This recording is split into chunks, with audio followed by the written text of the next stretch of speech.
आज बृहस्पतिवार के दिन आप बृहस्पति देव की बड़ी ही दुर्लभ कथा सुनेंगे। इस कथा को सुनने से भक्तों की सभी मनोकामनाएं भगवान बृहस्पति देव की कृपा से पूर्ण हो जाती हैं। तो आइए बड़ी ही श्रद्धा और प्रसन्न चित्त मन से इस कथा को सुनते हैं। भारतवर्ष में एक प्रतापी और दानी राजा राज्य करता था। वह नित्य गरीबों और ब्राह्मणों की सहायता करता था। यह बात उसकी रानी को अच्छी नहीं लगती थी। वह न ही गरीबों को दान देती, न ही भगवान का पूजन करती थी और राजा को भी दान देने से मना किया करती थी। एक दिन राजा शिकार खेलने वन को गए हुए थे तो रानी महल में अकेली थी। उसी समय बृहस्पति देव साधु वेश में राजा के महल में भिक्षा लेने के लिए गए और भिक्षा मांगी तो रानी ने भिक्षा देने से इनकार कर दिया और कहा, हे साधु महाराज, मैं तो दान पुण्य से तंग आ गई हूँ। मेरा पति सारा धन लुटाते रहते हैं। मेरी इच्छा है कि हमारा धन नष्ट हो जाए, फिर न रहेगा बांस न बजेगी बांसुरी। साधु ने कहा, देवी तुम तो बड़ी विचित्र हो। धन संतान तो सभी चाहते हैं, पुत्र और लक्ष्मी तो पापी के घर भी होने चाहिए। यदि तुम्हारे पास अधिक धन है तो भूखों को भोजन दो, प्यासों के लिए प्याऊ बनवाओ, मुसाफिरों के लिए धर्मशालाएं खुलवाओ। जो निर्धन अपनी कुंवारी कन्याओं का विवाह नहीं कर सकते, उनका विवाह करा दो। ऐसे और कई काम हैं जिनके करने से तुम्हारा यश लोक और परलोक में फैलेगा। परंतु रानी पर उपदेश का कोई प्रभाव नहीं पड़ा। वह बोली, महाराज आप मुझे कुछ न समझाएं, मैं ऐसा धन नहीं चाहती जो हर जगह बांटती फिरूं। साधु ने उत्तर दिया, यदि तुम्हारी ऐसी इच्छा है तो तथास्तु। तुम ऐसा करना कि बृहस्पतिवार को घर लीपकर पीली मिट्टी से अपना सिर धोकर स्नान करना, भट्टी चढ़ाकर कपड़े धोना। ऐसा करने से आपका सारा धन नष्ट हो जाएगा। इतना कहकर वह साधु महाराज वहाँ से आलोक हो गए और साधु के अनुसार कई बातों को पूरा करते हुए रानी को केवल 3 बृहस्पतिवार ही बीते थे कि उसकी समस्त धन संपत्ति नष्ट हो गई। भोजन के लिए राजा का परिवार तरसने लगा। तब एक दिन राजा ने रानी से बोला कि हे रानी, तुम यहीं रहो, मैं दूसरे देश को जाता हूँ क्योंकि यहाँ पर सभी लोग मुझे जानते हैं, इसलिए मैं कोई छोटा कार्य नहीं कर सकता। ऐसा कहकर राजा परदेश चला गया। वहाँ वह जंगल से लकड़ी काट कर लाता और शहर में बेचता था। इस तरह वह अपना जीवन व्यतीत करने लगा। इधर राजा के परदेश जाते ही रानी और दासी दुखी रहने लगी। एक बार जब रानी और दासी को 7 दिन तक बिना भोजन के रहना पड़ा तो रानी ने अपनी दासी से कहा, हे दासी, पास ही के नगर में मेरी बहन रहती है, वह बड़ी धनवान है। तू उसके पास जा और कुछ लेकर आ ताकि थोड़ा बहुत गुजार बसर हो सके। रानी दासी की बहन के पास गई। उस दिन गुरुवार था और रानी की बहन उस समय बृहस्पतिवार व्रत की कथा सुन रही थी। दासी ने रानी की बहन को अपनी रानी का संदेश दिया, लेकिन रानी की बड़ी बहन ने कोई उत्तर नहीं दिया। जब दासी को रानी की बहन से कोई उत्तर नहीं मिला तो वह बहुत दुखी हुई और उसे क्रोध भी आया। दासी ने वापस आकर रानी को सारी बात बता दी। सुनकर रानी ने अपने भाग्य को कोसा। उधर रानी की बहन ने सोचा कि मेरी बहन की दासी आई थी, परंतु मैं उससे नहीं बोली, इससे वह बहुत दुखी हुई होगी। कथा सुनकर और पूजन समाप्त करके वह अपनी बहन के घर आई और कहने लगी, हे बहन, मैं बृहस्पतिवार का व्रत कर रही थी, तुम्हारी दासी मेरे घर आई थी, परंतु जब तक कथा होती है तब तक न तो उठते हैं और न ही बोलते हैं, इसलिए मैं नहीं बोली। कहो दासी क्यों गई थी? रानी बोली, बहन तुमसे क्या छिपाऊं, हमारे घर में खाने तक को अनाज नहीं था। ऐसा कहते कहते रानी की आंखें भर आई। उसने दासी समेत पिछले 7 दिनों से भूखे रहने तक की बात अपनी बहन को विस्तार पूर्वक सुना दी। रानी की बहन बोली, देखो बहन, भगवान बृहस्पति सबकी मनोकामना को पूर्ण करते हैं। देखो शायद तुम्हारे घर में अनाज रखा हो। पहले तो रानी को विश्वास नहीं हुआ, पर बहन के आग्रह करने पर उसने अपनी दासी को अंदर भेजा तो उसे सचमुच अनाज से भरा एक घड़ा मिल गया। यह देखकर दासी को बड़ी हैरानी हुई। दासी रानी से कहने लगी, हे रानी, जब हमको भोजन नहीं मिलता तो हम व्रत ही तो करते हैं, इसलिए क्यों न इनसे व्रत और कथा की विधि पूछ ली जाए ताकि हम भी व्रत कर सकें। तब रानी ने अपनी बहन से बृहस्पतिवार व्रत के बारे में पूछा। उसकी बहन ने बताया, बृहस्पतिवार के व्रत में चने की दाल और मुनक्का से विष्णु भगवान का केले की जड़ में पूजन करें तथा दीपक जलाएं, व्रत कथा सुने और पीला भोजन ही करें। इससे बृहस्पति देव प्रसन्न होते हैं। और व्रत और पूजन विधि बताकर रानी की बहन अपने घर को लौट गई। 7 दिन के बाद जब गुरुवार आया तो रानी और दासी ने व्रत रखा। घुड़साल में जाकर चना और गुड़ लेकर आई, फिर उससे केले की जड़ तथा विष्णु भगवान का पूजन किया। अब पीला भोजन कहाँ से आए, इस बात को लेकर दोनों बहुत दुखी थी। चूँकि उन्होंने व्रत रखा था, इसलिए बृहस्पति देव उनसे प्रसन्न थे। इसलिए वे एक साधारण व्यक्ति का रूप धारण करके 2 थालों में सुंदर पीला भोजन दासी को दे गए। भोजन पाकर दासी बहुत प्रसन्न हुई और फिर रानी के साथ मिलकर भोजन ग्रहण किया। उसके बाद वे सभी गुरुवार को व्रत और पूजन करने लगी। बृहस्पति भगवान की कृपा से उनके पास फिर से धन संपत्ति आ गई, परंतु रानी फिर से पहले की तरह आलस्य करने लगी। तब दासी बोली, देखो रानी, तुम पहले भी इस प्रकार आलस्य करती थी, तुम्हें धन रखने में कष्ट होता था, इस कारण सभी धन नष्ट हो गया, और अब जब भगवान बृहस्पति की कृपा से धन मिला है तो तुम्हें फिर से आलस्य होता है। रानी को समझाते हुए दासी कहती है कि बड़ी मुसीबतों के बाद हमने यह धन पाया है, इसलिए हमें दान पुण्य करना चाहिए, भूखे मनुष्यों को भोजन कराना चाहिए और धन को शुभ कार्यों में खर्च करना चाहिए, जिससे तुम्हारे कुल का यश बढ़ेगा, स्वर्ग की प्राप्ति होगी और पितृ प्रसन्न होंगे। दासी की बात मानकर रानी अपना धन शुभ कार्यों में खर्च करने लगी, जिससे पूरे नगर में उसका यश फैलने लगा। उधर एक दिन राजा दुखी होकर जंगल में एक पेड़ के नीचे आसन जमाकर बैठ गया। वह अपनी दशा को याद करके व्याकुल होने लगा। बृहस्पतिवार का दिन था। एकाएक उसने देखा कि निर्जन वन में एक साधु प्रकट हुए। वह साधु वेश में स्वयं बृहस्पति देवता थे। लकड़हारे के सामने आकर बोले, हे लकड़हारे, इस सुनसान जंगल में तू इतना चिंता मग्न क्यों बैठा है? लकड़हारे ने दोनों हाथ जोड़कर प्रणाम किया और उत्तर दिया, महात्मा जी, आप सब कुछ जानते हैं, मैं क्या कहूँ। यह कहकर रोने लगा और साधु को अपनी आत्म कथा सुनाई। महात्मा जी ने कहा, तुम्हारी स्त्री ने बृहस्पतिवार के दिन बृहस्पति भगवान का निरादर किया है, जिसके कारण रुष्ट होकर उन्होंने तुम्हारी यह दशा कर दी। अब तुम चिंता को दूर करके मेरे कहने पर चलो तो तुम्हारे सब कष्ट दूर हो जाएंगे और भगवान पहले से भी अधिक संपत्ति देंगे। तुम बृहस्पति के दिन कथा किया करो, 2 पैसे के चने मुनक्का लाकर उसका प्रसाद बनाओ और शुद्ध जल से लोटे में शक्कर मिलाकर अमृत तैयार करो। कथा के पश्चात अपने सारे परिवार और सुनने वाले प्रेमियों में अमृत व प्रसाद को बांटकर खुद भी ग्रहण करो। ऐसा करने से भगवान तुम्हारी सब मनोकामनाएं पूरी करेंगे। साधु के ऐसे वचन सुनकर लकड़हारा बोला, हे प्रभु, मुझे लकड़ी बेचकर इतना पैसा नहीं मिलता जिससे भोजन के उपरांत कुछ बचा सकूं। मैंने रात्रि में अपनी स्त्री को व्याकुल देखा है, मेरे पास कुछ भी नहीं जिससे मैं उसकी खबर मंगा सकूं। और फिर मैं बृहस्पति देव की क्या कहानी सुनूं? मुझको तो कुछ भी मालूम नहीं है। साधु ने कहा, हे लकड़हारी, तुम किसी बात की चिंता मत करो। बृहस्पतिवार के दिन तुम रोजाना की तरह लकड़ियाँ लेकर शहर को जाओ। तुमको रोज से दुगना धन प्राप्त होगा, जिससे तुम भली भांति भोजन कर लोगे और बृहस्पति देव की पूजा का सामान भी आ जाएगा। बृहस्पति देव की कथा इस प्रकार है, सुनो। प्राचीन काल में एक ब्राह्मण रहता था।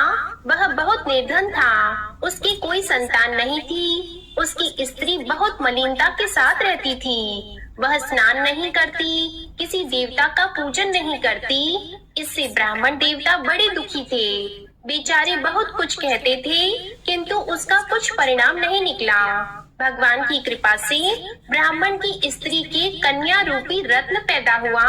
कन्या बड़ी होने पर प्रातः स्नान करके विष्णु भगवान का जाप और बृहस्पतिवार का व्रत करने लगी। अपने पूजन पाठ को समाप्त करके विद्यालय जाती तो अपनी मुट्ठी में जौ भर के ले जाती और पाठशाला के मार्ग में डालती जाती। तब ये जौ स्वर्ण के हो जाते तो लौटते समय उनको बीन कर घर ले आती। एक दिन वह बालिका सूप में उस सोने की जौ को फटक कर साफ कर रही थी कि उसके पिता ने देख लिया और कहा, हे बेटी, सोने की जौ के लिए सोने का सूप होना चाहिए। दूसरे दिन बृहस्पतिवार था। इस कन्या ने व्रत रखा और बृहस्पति देव से प्रार्थना करके कहा, मैंने आपकी पूजा सच्चे मन से की है तो मेरे लिए सोने का सूप दे दो।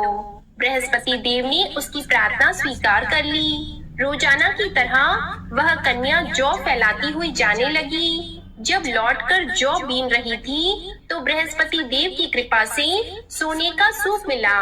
उसे वह घर ले आई और उसमें जौ साफ करने लगी, परंतु उसकी माँ का वही ढंग रहा। एक दिन की बात है कि वह कन्या सोने के सूप में जौ साफ कर रही थी। उस समय उस शहर का राजपुत्र वहाँ से होकर निकला। इस कन्या के रूप और कार्य को देखकर मोहित हो गया और अपने घर आकर भोजन और जल त्याग कर उदास होकर लेट गया। राजा को इस बात का पता लगा तो अपने प्रधानमंत्री के साथ उसके पास गए और बोले, हे बेटा, तुम्हें किस बात का कष्ट है? किसी ने तुम्हारा अपमान किया है अथवा और कोई कारण हो सो कहो, मैं वही कार्य करूँगा जिससे तुम्हें प्रसन्नता हो। अपने पिता की राजकुमार ने बातें सुनी तो वह बोला, मुझे आपकी कृपा से किसी बात का दुख नहीं है। किसी ने मेरा अपमान नहीं किया है, परंतु मैं उस लड़की से विवाह करना चाहता हूँ जो सोने के सूप में जौ साफ कर रही थी। यह सुनकर राजा आश्चर्य में पड़ गया और बोला, हे बेटा, इस तरह की कन्या का पता तुम ही लगाओ, मैं उसके साथ तेरा विवाह अवश्य ही करवा दूंगा। राजकुमार ने उस लड़की के घर का पता बताया। तब मंत्री उस लड़की के घर गए और ब्राह्मण देवता को सभी हाल बताया। ब्राह्मण देवता राजकुमार के साथ अपनी कन्या का विवाह करने के लिए तैयार हो गए तथा विधि विधान के अनुसार ब्राह्मण की कन्या का विवाह राजकुमार के साथ हो गया। कन्या के घर से जाते ही पहले की भांति उस ब्राह्मण देवता के घर में गरीबी का निवास हो गया। अब भोजन के लिए भी अन्न बड़ी मुश्किल से मिलता था। एक दिन दुखी होकर ब्राह्मण देवता अपनी पुत्री के पास गए। बेटी ने पिता की दुखी अवस्था को देखा और अपनी माँ का हाल पूछा। तब ब्राह्मण ने भी सभी हाल कहा। कन्या ने बहुत सा धन देकर अपने पिता को विदा कर दिया। इस तरह ब्राह्मण का कुछ समय सुखपूर्वक व्यतीत हुआ। कुछ दिन के बाद फिर वही हाल हो गया। ब्राह्मण फिर अपनी कन्या के यहाँ गया और सारा हाल कहा तो लड़की बोली, हे पिताजी, आप माताजी को यहाँ ले आओ, मैं उन्हें विधि बता दूंगी जिससे उनकी गरीबी दूर हो जाए। वह ब्राह्मण देवता अपनी स्त्री को साथ लेकर पहुँचे तो अपनी माँ को समझाने लगी कि हे माँ, तुम प्रातः काल प्रथम स्नान आदि करके विष्णु भगवान का पूजन करो तो सब दरिद्रता दूर हो जाएगी। परंतु उसकी माँ ने एक भी बात नहीं मानी और प्रातः काल उठकर अपनी पुत्री के बच्चों की जूठन को खा लिया। इससे उसकी पुत्री को भी बहुत गुस्सा आया। उसने एक रात को एक कोठरी से सारा सामान निकाल दिया और अपनी माँ को उसमें बंद कर दिया।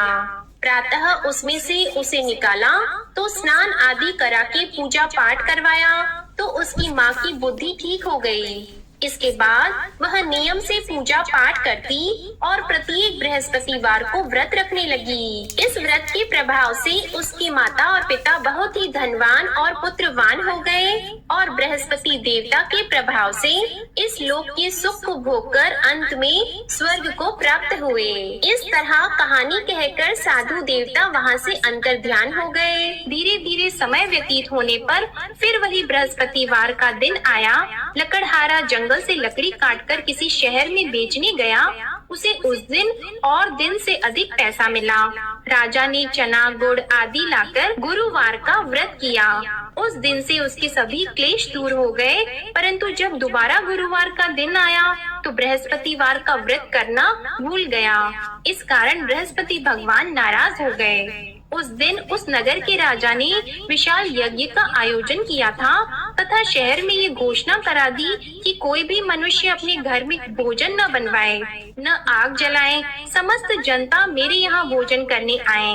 इस आज्ञा को जो न मानेगा उसे फांसी की सजा दी जाएगी। इस तरह की घोषणा संपूर्ण नगर में करवा दी गई। राजा की आज्ञा के अनुसार शहर के सभी लोग भोजन करने गए, लेकिन लकड़हारा कुछ देर से पहुंचा, इसलिए राजा उसको अपने साथ घर लेके गए और ले जाकर भोजन करा रहे थे तो रानी की दृष्टि उस खूंटी पर पड़ी जिस पर उसका हार लटका हुआ था। वह वहाँ पर दिखाई नहीं दिया। रानी ने निश्चय किया कि मेरा हार इस मनुष्य ने चुरा लिया है। उसी समय सिपाहियों को बुलाकर उसको कारागार में डलवा दिया। जब लकड़हारा कारागार में पड़ गया और बहुत दुखी होकर विचार करने लगा कि न जाने कौन से पूर्व जन्म के कर्म से मुझे यह दुख प्राप्त हुआ है, और उसी साधु को याद करने लगा जो कि जंगल में मिला था। उसी समय तत्काल बृहस्पति देव साधु के रूप में प्रकट हुए और उसकी दशा को देखकर कहने लगे, अरे मूर्ख, तूने बृहस्पति देव की कथा नहीं करी, इस कारण तुझे दुख प्राप्त हुआ है। अब चिंता मत कर, बृहस्पतिवार के दिन कारागार के दरवाजे पर 4 पैसे पड़े मिलेंगे, उनसे तू बृहस्पति देव की पूजा करना, तेरे सभी कष्ट दूर हो जाएंगे। बृहस्पतिवार के दिन उसे 4 पैसे मिले। लकड़हारे ने कथा कही।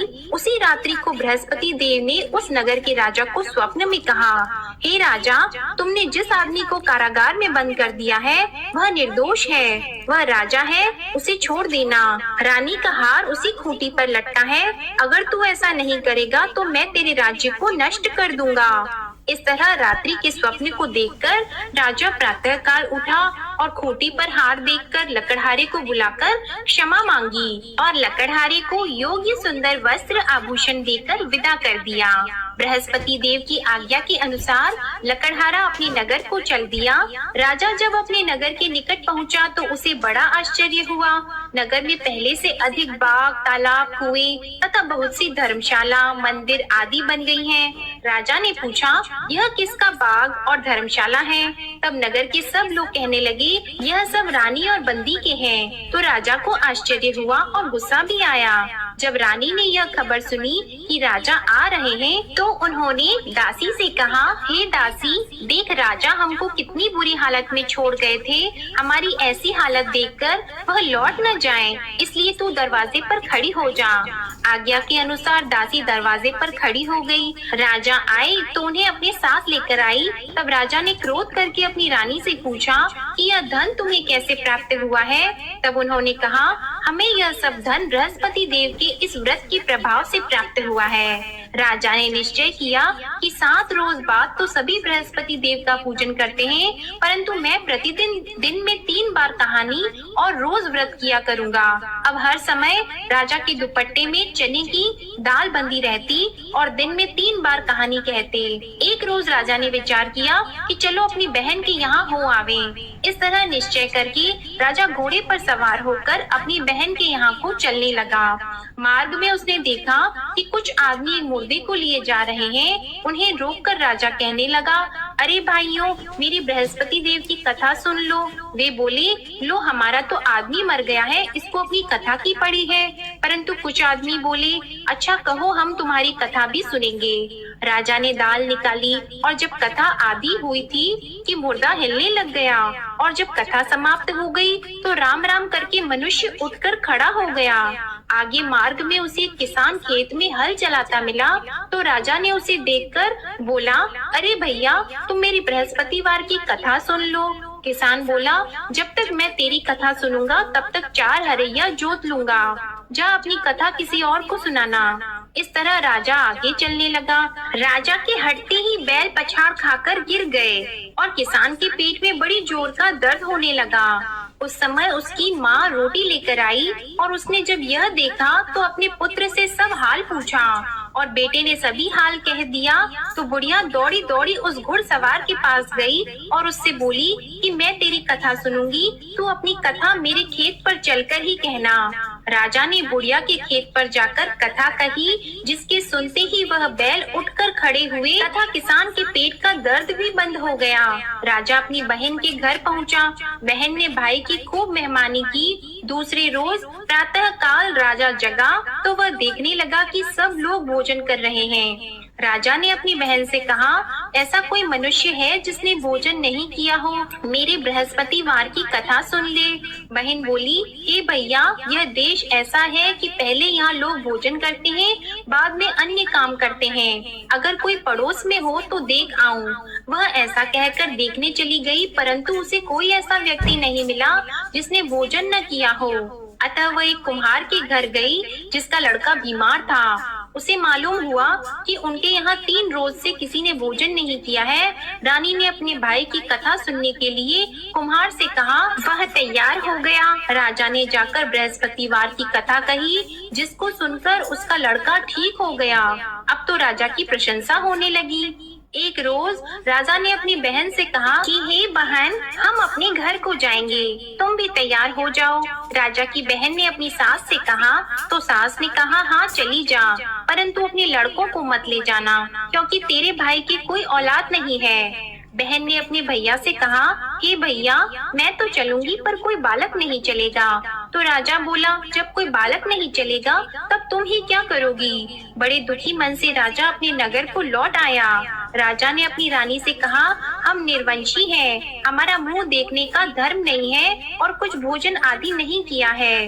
रानी बोली, हे प्रभु, बृहस्पति देव ने हमें सब कुछ दिया है, वह हमें औलाद अवश्य देंगे। उसी रात को बृहस्पति देव ने राजा से स्वप्न में कहा, हे राजा उठो, सभी सोच त्याग दो, तेरी रानी गर्भ से है। राजा को यह बात सुनकर बड़ी खुशी हुई। 9वें महीने में उसके गर्भ से एक सुंदर पुत्र पैदा हुआ। तब राजा बोला, हे रानी, स्त्री बिना भोजन के रह सकती है, पर बिना कहे नहीं रह सकती। जब मेरी बहन आएगी तुम उससे कुछ मत कहना। रानी ने सुनकर हाँ कर दिया। जब राजा की बहन ने यह शुभ समाचार सुना तो वह बहुत खुश हुई और बधाई लेकर अपने भाई के यहाँ आई। तभी रानी ने कहा, घोड़ा चढ़कर तो नहीं आई है, गधा चढ़कर आई है। राजा की बहन बोली, भाभी, मैं इस प्रकार न कहती तो तुम्हें औलाद कैसे मिलती? बृहस्पति देव ऐसे ही हैं, जैसी जिसके मन में कामनाएं हैं सभी को पूर्ण करते हैं। जो सद्भावना पूर्वक बृहस्पतिवार का व्रत करता है एवं कथा पढ़ता है अथवा सुनता है, दूसरों को सुनाता है, बृहस्पति देव उनकी सभी मनोकामनाएं पूर्ण करते हैं। बृहस्पति देव उनकी सदैव रक्षा करते हैं। जो संसार में सद्भावना और सच्चे हृदय से बृहस्पति देव का पूजन करते हैं, उनकी सभी मनोकामनाएं उसी प्रकार पूर्ण होती हैं, जैसे राजा और रानी ने बृहस्पति देव की कथा का गुणगान किया। उनकी सभी इच्छाएं बृहस्पति देव ने पूर्ण की। मनुष्य को हृदय से उनका मनन करते हुए जयकारा करना चाहिए। तो प्रेम से बोलिए, बृहस्पति देव की जय, विष्णु भगवान की जय, समस्त देवी देवताओं की जय। अब आप